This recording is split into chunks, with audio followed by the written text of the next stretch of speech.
Hello student, मैं हूं अक्षय और आप मेरे साथ पढ़ने जा रहे हैं मॉडल पेपर जो बोर्ड एग्जामिनेशन 2025 के लिए बहुत ही महत्वपूर्ण होने जा रहा है। आगामी 7 मार्च को आपके अंग्रेजी का पेपर है, उसको मद्देनजर देखते हुए हम यह डिस्कशन आपके समक्ष रख रहे हैं। जो भी आपके डाउट हैं निश्चित रूप से उन शंकाओं का समाधान होगा। तो आइए हम जरा देखते हैं। तो जैसा कि जानते हैं बच्चों की हमारा पार्ट 1 जो OMR पर आधारित जो आपके 20 क्वेश्चन है उस पर हमारा एक विस्तृत डिस्कशन हो चुका है। ये वो सारे सवाल थे जिस पर हमने विधिवत पढ़ा है पार्ट 1 में। तो अगर आपने वो वीडियो नहीं देखा है तो जरूर वह वीडियो पहले देख कर आइए, तभी इसका लाभ आप ज्यादा उठा पाएंगे, है ना। फिलहाल आइए हम आज पार्ट बी देखते हैं मॉडल पेपर का। और पार्ट बी का मतलब है कि आपको पेन से कॉपी पर उसका उत्तर लिखना है ना। तो पार्ट बी में बच्चे आपके 10 क्वेश्चन होते हैं। आइए उन 10 क्वेश्चन 10 सवालों के एक एक करके कैसे लिखा जाए, कैसे समझा जाए, इन सब बातों का डिस्कशन हम करते हैं।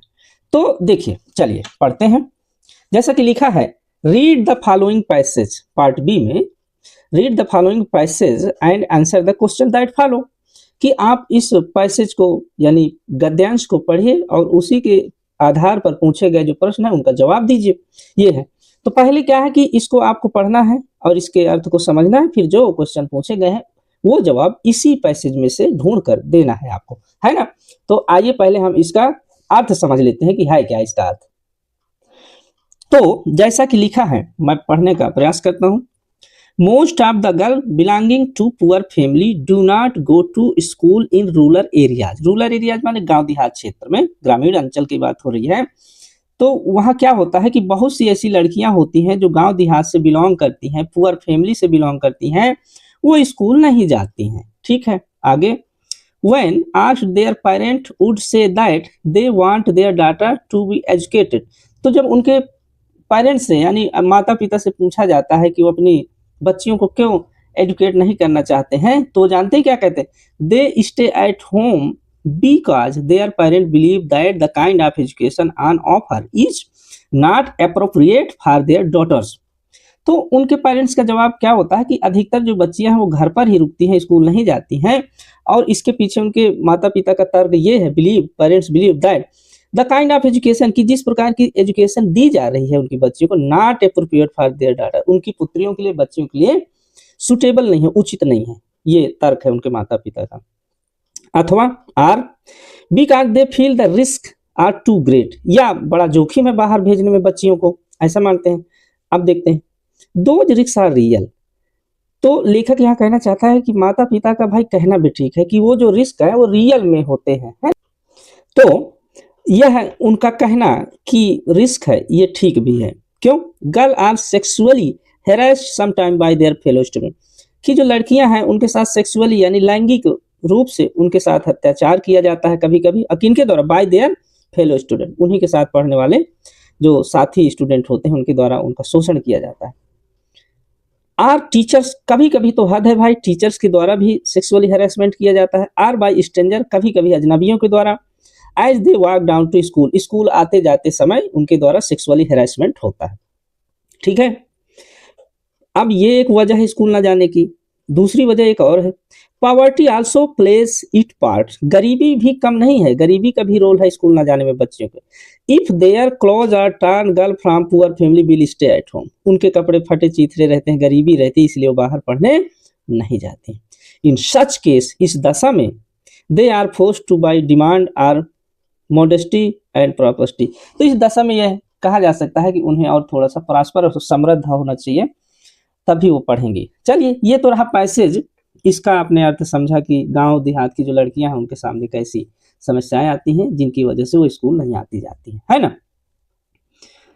अब देखते हैं question number 1, what role does poverty play in the education of the girl. भाई, लड़कियों की शिक्षा में गरीबी का क्या रोल है, ये सवाल है। तो पढ़ लीजिए, अभी जवाब कैसे लिखा जाता है मैं एकदम लाइव प्रसारण आपके सामने देता हूँ। जैसे ये है, चलिए देर नहीं करते हैं, ये आ गई आपकी कॉपी। अच्छा, बताने से पहले देखिए भरेंगे कैसे इस कॉपी को, पहले आप देख लीजिए। कभी कभी बच्चे क्या होता है शुरुआत में जल्दीबाजी में गलती ना करें, तो पढ़ते हैं क्वेश्चन को, लेकिन इसे देख लीजिए। मान लीजिए कि आपका रोल नंबर ये है 2256300786 ना, तो ये तो हो गया अंकों में, डिजिट्स में। शब्दों में कैसे लिखेंगे? ऐसे 2 2 5 6 30,786। बस यूं ही लिख लेना है, उसे लाख हजार अरब में लिखने की जरूरत नहीं है। फिर विषय का प्रश्न पत्र, जहां विषय है वहां लिख देना है इंग्लिश। इंग्लिश है ना, हाँ इंग्लिश लिख देते हैं। प्रश्न पत्र संख्या जहां लिखा है वहां बच्चे लिखना है ओनली। परीक्षा का दिन तथा तिथि, तो दिन है आपका फ्राइडे और तिथि है यानी तारीख 7 मार्च 2025। केंद्र का नाम क्या होता है? केंद्र का नाम वो होता है जहां पर आपका सेंटर गया हुआ है ना। जैसे KKIC प्रयागराज, हमने एक काल्पनिक नाम आपके सामने भर दिया। संकेतांक कोड क्या होता है? जैसे मैं मान लिया कि 817AH, इस बॉक्स के अंदर ही लिखना है, आप ध्यान दीजिएगा। तो बच्चे ये रही आपकी प्रविष्टियां। अब आइए हम अपने मूल सवाल पे आते हैं। मूल सवाल हमारा क्या था? ये जो हमने पैसेज अभी पढ़ा था, what role does poverty play in the education of girl. तो इसका क्वेश्चन नंबर तो एक ये है, आप देख ही रहे हैं बच्चे। तो क्वेश्चन नंबर 1 का हम ABC और इधर भी लिखा है D, ये आपके 4 क्वेश्चन इस पैसेज से पूछे गए हैं। तो देखिए हमने लिखने का प्रयास किया। कैसे आप लिखेंगे अपनी कॉपी को, इस पर आपका ध्यान चाहूंगा, थोड़ा आप दीजिए ध्यान इस पर। लिखा है पार्ट बी, है ना, क्योंकि पार्ट बी है, पार्ट बी वो है जो आप पेन से लिखते हैं कॉपी पर। पार्ट ए है जो OMR पर 20 बहुविकल्पी सवालों के आपने गोले भरे थे, है ना। तो ए नंबर में जैसे हमने ए ऐसे लिखा, poverty plays the worst and drastic role in the education of girl. सबसे ज्यादा भद्दी और बहुत खतरनाक भूमिका निभाती है गरीबी लड़कियों की शिक्षा में। Girl from poor family are forced to stay at home. गरीब घरों की जो बच्चियां हैं वो घर पर ही निवास करने के लिए, स्टे करने के लिए बाध्य होती हैं। ये हो गया। दूसरा सवाल क्या था, जरा पढ़ लेते हैं। Who are the person who cause harassment to school going girl.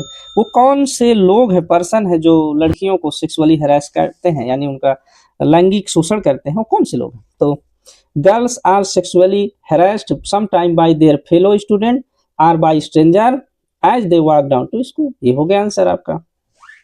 सी देखते हैं भाई, what are the reason why the parent do not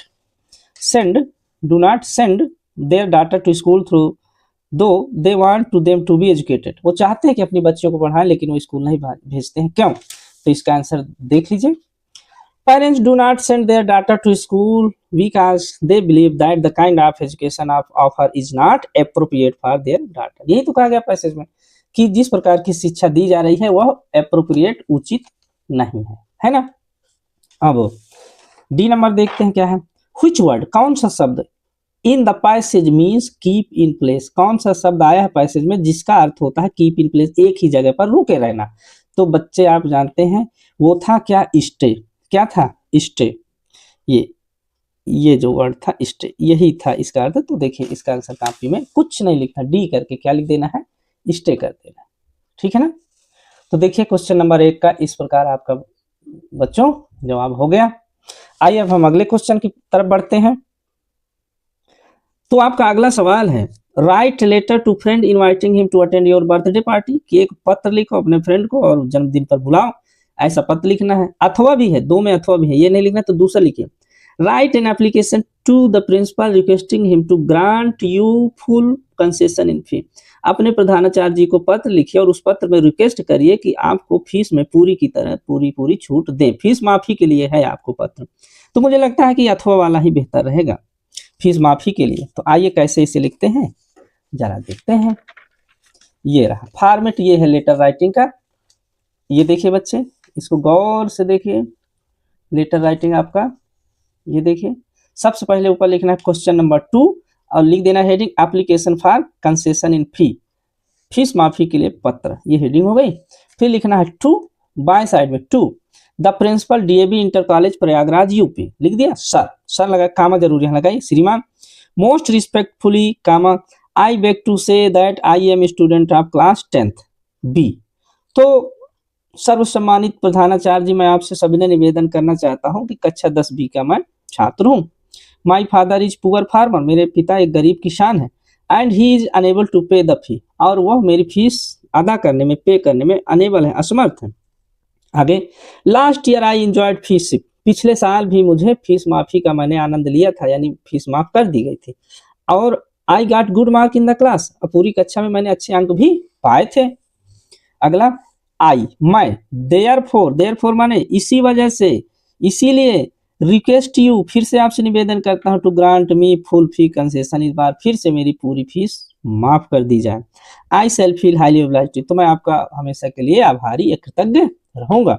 your obediently, आपका आज्ञाकारी राहुल वर्मा। तो राहुल वर्मा ने काल्पनिक नाम लिखा है, नाम नहीं लिखना है तो आप XYZ भी लिख सकते हैं। और ध्यान दीजिए इधर लिखना डेट है, डेट डालना है, और डेट डालने का तरीका देखिए, अब 7/3/2025 नहीं लिखना है, 7 मार्च, क्योंकि मार्च का महीना ना, कामा 2025। तो ये रहा बच्चों आपका क्वेश्चन नंबर 2 हल करने का ये तरीका था मेरी तरफ से। आप ऐसे लिखेंगे तो इसमें एक भी अंक कोई काटने वाला आपका है नहीं, है ना। तो ये देखा आपने, ठीक है ना। अगला क्वेश्चन तीसरा, जो तीसरा क्वेश्चन है, सवाल है, एक रिपोर्ट लिखने के लिए आता है आपको, तो right A report on the independence, स्वतंत्रता दिवस पर आप एक रिपोर्ट लिखकर तैयार कीजिए। और कि कैसे लिखना, celebration in the your school, कि आपके स्कूल में किस प्रकार मनाया गया, और 80 से 100 शब्दों में लिखना है इसी पर, है ना।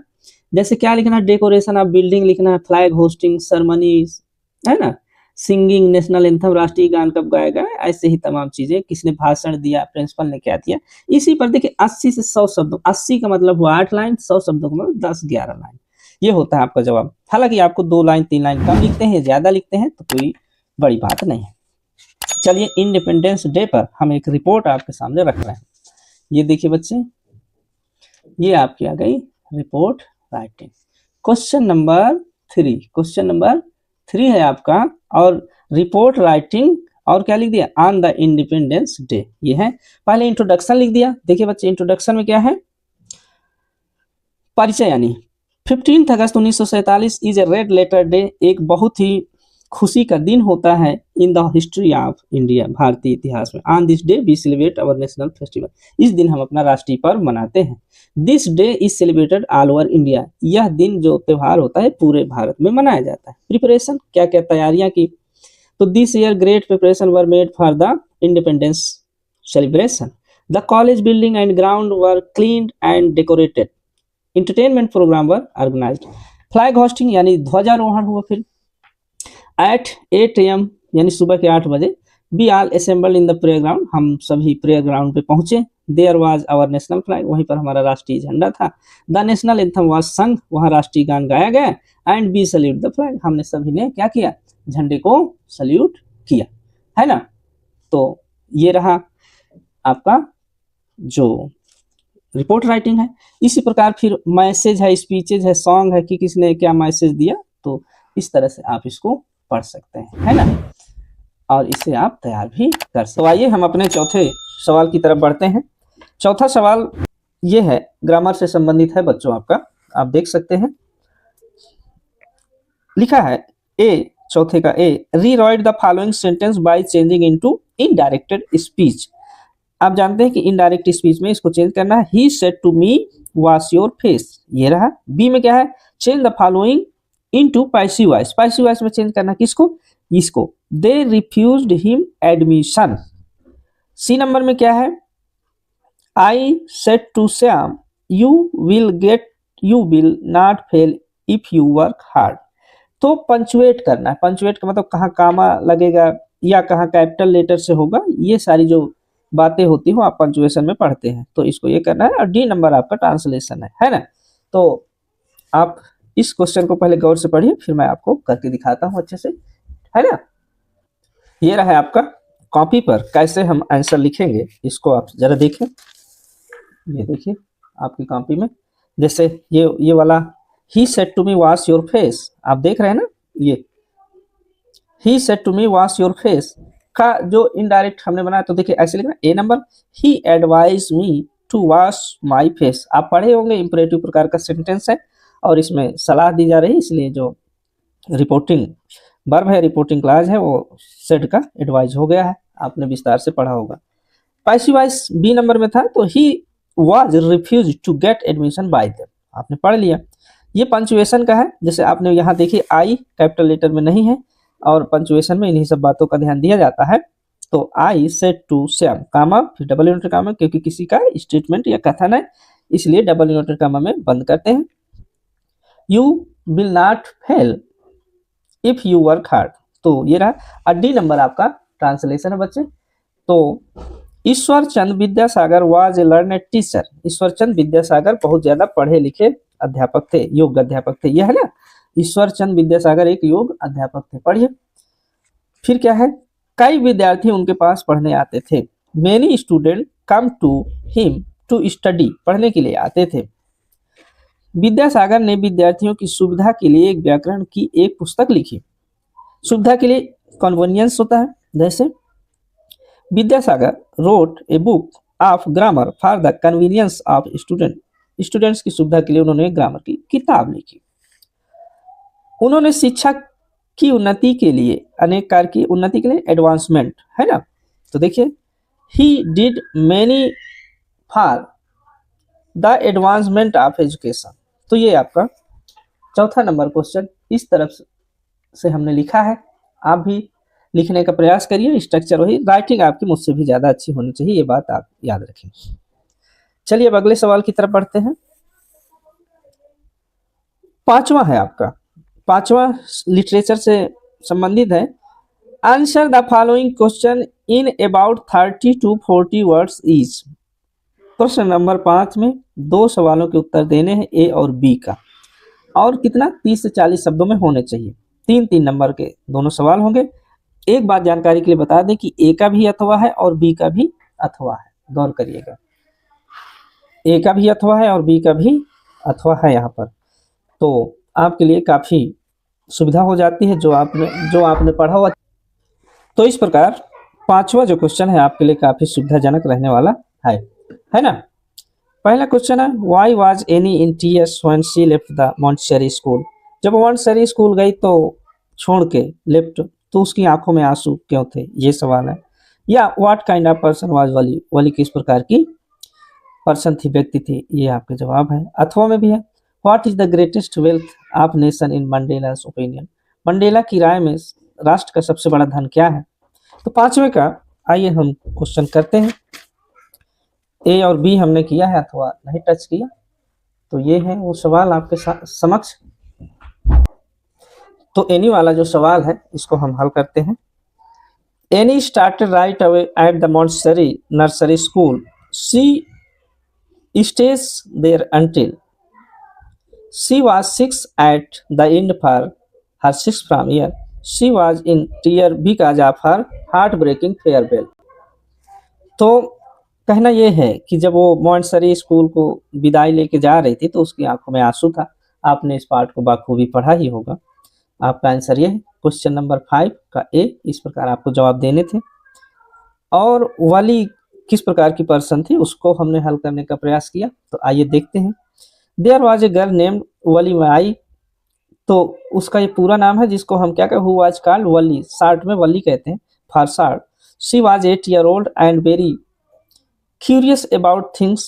हर favourite past time was standing front the doorway of her house.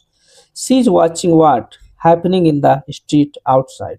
Wali was a curious observer. तो आपने पढ़ा होगा कि वो बहुत ही उत्सुक निरीक्षण करता थी, हमेशा चीज़ों को देखती रहती थी गेट के पास खड़े होकर के, जो उसकी फेवरेट चीज़ होती थी उनको देखती रहती थी। तो ये पार्ट आपने पढ़ा है, ठीक है ना। आइए हम अगले क्वेश्चन की तरफ बढ़ते हैं। क्वेश्चन नंबर 6 क्या कह रहा है, answer any one of the following in about 60 word. कहता है किसी एक का जवाब दीजिए 60 शब्दों में। ये इसलिए कह रहा है कि 2 सवाल है, ए या बी, तो आपके दोनों के नहीं देने हैं, या ए का दीजिए या तो बी का दीजिए। लिखा ना एनी वन, तो आपको जो पसंद हो। What does Mandela think about the patriots?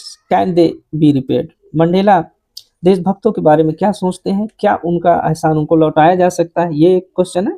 या गिव ए ब्रीफ इसके साथ एनी लाइफ, तो एनी लाइफ का चित्रण कीजिए। तो एनी का हमने अभी लिखा ही है 5 में, तो मेरा मानना है कि आप ए करिए मंडेला का। तो ये मनोवैज्ञानिक कारण है कि आपको ज़्यादा नंबर मिलेंगे। मंडेला बहुत अच्छा पार्ट है। तो आइए क्वेश्चन नंबर 6 का ये रहा आपके सामने सैंपल आंसर, कैसे आप उत्तर देंगे।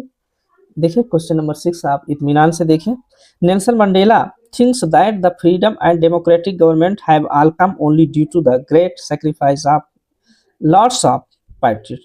तो नेल्सन मंडेला का मानना है कि जो आपकी आज़ादी है और ये लोकतांत्रिक सरकार है, ये सेक्रीफाइस से आती है, बलिदान से आती है। बहुत सारे जो देशभक्तों ने स्वतंत्रता सेनानियों में दिया अपना बलिदान, उससे आई है, हल्के में नहीं आ गई है।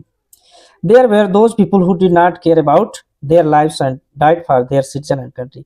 ऐसे तमाम लोग थे जो अपने देश के लिए और अपने देशवासियों के लिए अपनी जिंदगी कुर्बान कर दी, है ना। आगे, they can not be repaid also he think himself. तो उनको लौटाया नहीं जा सकता, ये जो उन्होंने एहसान किया है, डेमोक्रेटिक गवर्नमेंट और आज़ादी दी है, इसके बदले उन्हें लौटा नहीं सकते, एहसान चुका नहीं सकते आप। आल्सो ही थिंक्स, यानी नेल्सन मंडेला और भी सोचते हैं हिमसेल्फ, उनके बारे में क्या, the sum of all those who had sacrificed their life, कि जो कुछ उन्होंने आज तक त्याग बलिदान दिया है, तो नेल्सन मंडेला कहता है मैं उनका एक रिजल्ट हूँ, परिणाम हूँ, सम ऑफ, उनकी संपूर्ण इनाम हूँ, धनराशि हूँ। According to Mandela the policy of apartheid, ये बहुत महत्वपूर्ण है, ये लाइन बहुत महत्वपूर्ण है। नेल्सन मंडेला के अनुसार जो पॉलिसी ऑफ अपार्थाइड है, यानी रंग भेदभाव की जो नीति है, गोरे काले का जो भेदभाव है साउथ अफ्रीका में, ठीक वैसे ही जैसे भारत में जाति व्यवस्था है, छोटी जात बड़ी जात के लिए भेदभाव होता है एक मनुष्य दूसरे मनुष्य से, तो साउथ अफ्रीका में श्वेत अश्वेत का यही मामला है ना। तो मैं और कहना चाहूंगा कि जैसे नेल्सन मंडेला साहब वहाँ के अश्वेत लोगों के लिए लड़ाई लड़े थे, भारत में दलितों के लिए, गरीबों के लिए ठीक वैसे ही भीमराव अम्बेडकर, बाबा साहब लड़े थे, आप जानते होंगे, है ना। ये एक समकक्ष नेता है बाबा साहब और नेल्सन मंडेला। तो उन्होंने पॉलिसी ऑफ अपार्थाइड का बहुत ज्यादा विरोध किया, और क्या कहते हैं, वुंडेड द पीपुल, ये लोगों को बहुत बड़ा घाव दिया, which was hard to recover, ये बड़ी मुश्किल से अब उस दर्द को रिकवर किया जा सकता है, and would take much time, यह तो बहुत ज्यादा समय लेगा। दीज ग्रेट पार्टियर्स वर, ये महान देशभक्त इस प्रकार थे, जैसे नाम उन्होंने लिखा, ओलिवर टॉम्बोस, वाल्टर सिसुलस, यूसुफ डाडोस, एक्सेट्रा, आदि आदि। तो ये आपका क्वेश्चन 60 शब्दों में था, 60 से ज्यादा ही है, इनफ है। अब देखिए 7 नंबर क्वेश्चन क्या है, आइए पहले देख लेते हैं 7 है क्या। Amanda, who was Amanda, what idea do you from about her thought in poem. Amanda नाम की पोएम है, उसके थॉट बताने हैं, क्या आइडिया था अमांडा का, कौन थी, तो उसी पर है, आपने पढ़ा है, आप गौर से देख लीजिए।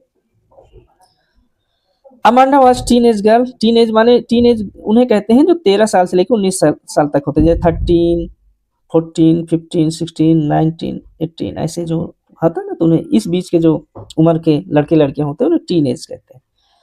She seem to love fairy tales, तो अमांडा जो है फेरी टेल्स, परियों की कहानी बहुत लाइक करती थी, स्टोरीज लाइक करती थी, मरमेड जल परियों की कहानियां बहुत पसंद करती थी। She does not like consecutive nagging by her mother, तो नहीं चाहती थी कि उसकी माँ छोटी मोटी बातों पर उसे डांटती रहे, टोकती रहे। This make her sulky and moody, ये जो टोक टाक की चीजें हैं, नाइगिंग की जो चीजें हैं, उसे मूडी बना दिया। सी इग्नोर हर मदर इंस्ट्रक्शन, तो इस प्रकार अपनी माँ के जो दिशा निर्देश होते हैं उनको इग्नोर करने लगी। And gets last time imaginary world, और अपने काल्पनिक दुनिया में खो जाती थी। तो इस पार्ट को भी आप, इस लेसन को, क्वेश्चन नंबर 7 का आंसर है। 8 देख लेते हैं, 8 क्या है, अच्छा सेंट्रल आइडिया आई हुई है, देखिए। अच्छा क्वेश्चन नंबर 7 में 4 लाइन की कविता भी आई थी, यानी अमांडा के विषय में नहीं लिखना था, तो जो इस प्रश्न पत्र में कविता ना आई हो तो वो भी अथवा था लिख सकते थे, लेकिन मैं कविता लिखने की सलाह नहीं दूंगा, पोएम लिखने की सलाह नहीं दूंगा, इसलिए कि सारे बच्चे यही लिखते हैं, और एग्जामिनर जो हट के जवाब देता है उसको नंबर ज्यादा देता है। तो ये एक मनोवैज्ञानिक कारण है कि यदि आपका मतलब पोएम लिखने के अलावा अगर आपका क्वेश्चन तैयार है, तो मैं तो चाहूंगा कि आप पोएम के साथ ना जाइएगा, क्वेश्चन लिखिएगा, आपको नंबर बढ़ जाते हैं। क्वेश्चन, अब आपका क्वेश्चन 8 है, सेंट्रल आइडिया, जिसमें लिखिए डस्ट ऑफ स्नो है, द बाल पोएम है, ए टाइगर इन द जू है। तो डस्ट ऑफ स्नो पे हमने लिखना चाहा है, और फिर से इस बार आने जा रही है, यही सेंट्रल आइडिया निश्चित रूप से आप लिख के लीजिए, डस्ट ऑफ स्नो 2000 परीक्षा में आने जा रही है फिर से। तो आइए, ये रही आपकी सेंट्रल आइडिया, सेंट्रल आइडिया है question number 8, central idea dust of snow हमने लिखा, ये आप देख सकते हैं। The poem express the significance of small thing in changing one's mood, the poet appreciate the beauty of the snowflake which changed the mood and saved many precious moments from being wasted away. The crow shake up the snow dust from a hemlock tree the same way one can shake up the sadness of one's heart. Poem आपने विस्तार से पढ़ा ही होगा कि कोई ऐसा, ये कविता इस चीज को महत्व दे रही, छोटी छोटी चीजों को जो आपका मूड बदल सकती है ना। तो आपने विस्तार से पढ़ा, इसे चाहे तो रट लीजिए क्योंकि ये आपको परीक्षा में मिलने जा रही है। क्वेश्चन नंबर 9 देखिए क्या लिखा है, answer any one of the following in about 30 to 40 word ना, 30 से 40 शब्दों में आपको इसके जवाब देने हैं, है ना। तो देखिए जवाब, और इसमें अथवा की भी गुंजाइश है। एनी आंसर एनीवन, किसी एक का जवाब दीजिए 30 से 40 शब्दों में, ए का दीजिए चाहे बी का दीजिए, दोनों को नहीं देना है। याद रखिएगा बच्चे क्या करते हैं, गलती कर जाते हैं, तो सवाल को बड़े कायदे से पढ़ना है। मैं शुरुआत में ही इस बात पर जोर दिया हूं कि जो 15 मिनट आपको मिलते हैं सवाल को पढ़ने के लिए, तो ओवर कॉन्फिडेंस में बच्चे गलती कर जाते हैं। मेरी माने आपको आता भी है तब भी आप एक बार इत्मीनान से उसे जरूर पढ़ें, एक दो बार यूं ही पढ़ें, तो क्या होता है जो ओवर कॉन्फिडेंस से होने वाली गलतियां हैं वो सुधारी जा सके, क्योंकि जीवन में अब दोबारा आपको हाई स्कूल का एग्जाम देने को नहीं मिलेगा। इसलिए मैं कहता हूँ केयरफुली आप काम करें, है ना बच्चे। चलिए क्वेश्चन नंबर 9 क्या करता है, तो why did Anil employ Hari Singh, तो थीप स्टोरी वाला है, तो चलिए इसी को लिखते हैं। ये है आपका question, Anil employed Hari Singh because Hari Singh himself expressed his desire to work for him, full stop. When Anil told him that he could not pay him, Hari Singh asked him as if he could feed him, Anil replied that if he knew how to cook then he work for him. तो क्या है कि आप जानते हैं कि हरी सिंह जो थे और अनिल सिंह थे, तो अनिल को ठग लेते हैं, है ना। आपने इस पाठ को पढ़ा ही है ना, लेकिन बाद में उसका हृदय परिवर्तन होता है। पाठ आपने बाखूबी पढ़ा है, आप इसे स्क्रीनशॉट ले सकते हैं और इसका प्रैक्टिस भी कर सकते हैं। क्वेश्चन नंबर 10 देख लेते हैं। क्वेश्चन नंबर 10 क्या कह रहा है आपका, answer any one of the following about 60 word, 60 शब्दों में जवाब दीजिए, है ना। तो ये है आपका क्वेश्चन नंबर 10 है, answer any one of the following in about 60 word, 10 शब्दों में, 10 नंबर का क्वेश्चन है, उसको 60 शब्दों में आपको जवाब देने हैं। तो आइए हम ट्रिम्फ ऑफ सर्जरी, जो आप जानते हैं ट्रिकी नाम का जो पार्ट था, है ना, ट्रिम्फ ऑफ सर्जरी जिसमें ट्रिकी नाम का एक छोटा डॉग था, उसकी बात हम कर रहे हैं, उससे हम पढ़ते हैं। ये आपका अंतिम सवाल है क्वेश्चन नंबर 10, तो इसको आइए हम जरा देख लेते हैं। Tricki was a small dog, he was pampered and overfed, overfed माने ज्यादा खिलाया पिलाया गया, बाय हिज मिस्ट्रेस, अपनी मालकिन के द्वारा बहुत खिलाया पिलाया गया। He was given much nutrition food, बहुत ही पोषक तत्व वाले खाने खिलाए गए उसे। He was greedy enough to refuse food at any time, हाँ कुत्ता भी वो बहुत ट्रिकी लालची था कि खाने को कभी खाने से इनकार नहीं करता था किसी भी समय। ही लाइक्स, वो क्या क्या लाइक करता था ईटिंग, जैसे क्रीम है, केक्स है, चॉकलेट्स है। This made him hugely fat, ये चीजें उसे बहुत अधिक मोटा बना दिया। ही वाज सीरियसली सिक, फिर वो बहुत ज्यादा बीमार हो गया। He had bout of vomiting, बहुत ज्यादा उल्टियां करने लगा। ही वाज हॉस्पिटलाइज, फिर उसे अस्पताल डाला गया, एडमिट किया गया। There he was given no food for 2 days, वहां वो 2 दिनों तक कोई खाना नहीं दिया गया उसको। He had a lot of exercise, उससे खूब एक्सरसाइज कराई गई। तो आपने इस पार्ट को खूब पढ़ा ही होगा, फिर धीरे से क्या होता है वो लास्ट में ठीक हो जाता है। तो this make him quite fit, फिर वो फिट हो जाता है। तो इस पार्ट का नाम यही था ट्रिम्फ ऑफ सर्जरी, की कोई सर्जरी नहीं हुई है, केवल आप जो डेली रूटीन है खाने पीने का, कहने का मतलब ये है कि इस पाठ के माध्यम से लेखक व्यक्तियों को भी बताना चाहते हैं कि ज़्यादा ओवर ईटिंग नहीं करना चाहिए और खूब मेहनत करनी चाहिए, तो हमारा शरीर ज़्यादा फिट रहेगा, है ना। तो ठीक है बच्चों, यहीं तक क्वेश्चन नंबर 10 तक आपका अंतिम सवाल था। मैंने आपको इस कॉपी में देखिए सारे क्वेश्चन करके दिखाए, आप देख ही सकते हैं, ये सारे आपके क्वेश्चन हैं। और ऐसे ही राइटिंग आपकी और अच्छी होनी चाहिए, मैं पहले ही कह चुका हूँ, और देखते रहिए। ये क्वेश्चन स्क्रीनशॉट लीजिए, आर्ट रिपोर्ट राइटिंग पर था ये सवाल, है ना, इंडिपेंडेंस डे पर बताया ही जा चुका है। ये एप्लीकेशन बहुत सुंदर लिखा है और ये परीक्षा में इस बार फिर से आएगा, इसे आप रख सकते हैं, ऐसे ही फॉर्मेट में लिख सकते हैं। क्वेश्चन नंबर 1 जो पैसेज पर आधारित था आप इसे भी देख सकते हैं, और अंतिम और ये रहा, और ये शुरू हमने यहीं से किया था, और देखिए कैसे आप एंट्री करते हैं, इसे आप कायदे से पढ़ लीजिए। ठीक है बच्चों, तो बहुत बहुत शुभकामनाएं, आप परीक्षा में अच्छे अंक हासिल करें, है ना, मेरी यही शुभकामनाएं। Thank you.